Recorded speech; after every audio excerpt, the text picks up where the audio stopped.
గెలవాలంటే పబ్లిక్ అక్కడికి వచ్చే పనులు చేయాలి, ఇండ్లు కట్టియాలి, జాబులు ఇవ్వాలి, రైతుల తిప్పలు తీర్చాలి, ఇచ్చిన హామీలు అమల్లో పెట్టాలి, అంతే కదా మరి.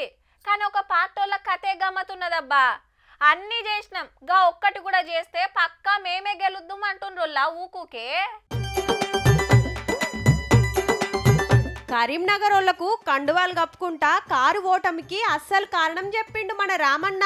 ప్రచారం చేసుకుంటలేం, పని చేసింది చెప్పుకుంటలేం, పని చేసేటోళ్ళు గెలవాలని ప్రజలకు సంజాయించుట్లో విఫలమవుతున్నాం. అగనట 10 ఏళ్లల్లా అందరికి అన్ని వేసినాం గాని పబ్లిసిటీ వేసుకోనందుకే ఓడిపోయినాం అనబట్టే. కేసీఆర్ గారు ఎంత తక్కువ పని చేసిండు ఏమన్నా? అసలు 10 ఏళ్లలో భారతదేశంలో ఏ ముఖ్యమంత్రి చేయనంత పని స్వాతంత్రం వచ్చిన తర్వాత అంత పని చేసిండు. నాయకుడు లోపం లేదు, నాయకుడు అద్భుతంగా పనిచేసిండు. మా బాపు ఏలుబడి మంచిగుండే గాని కడమ లీడర్లు కార్యకర్తలే కరెక్ట్ పని చేయలే, పబ్లిసిటీ చేయలే, అందుకే 3వ పారి గెలవలేదంటాండు.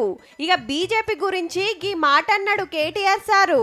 వీళ్ళ మోసము రామునికి కూడా అర్థమైంది అయోధ్యలో, అందుకే అయోధ్యలో కూడా ఓడగొట్టిండు బీజేపీ. బీఆర్ఎస్ మోసం యాదగిరిగుట్ట నరసన్నకు అర్థమయ్యే తెలంగాణలా కారును ఓడగొట్టిండని బీజేపీ అనగల సారో.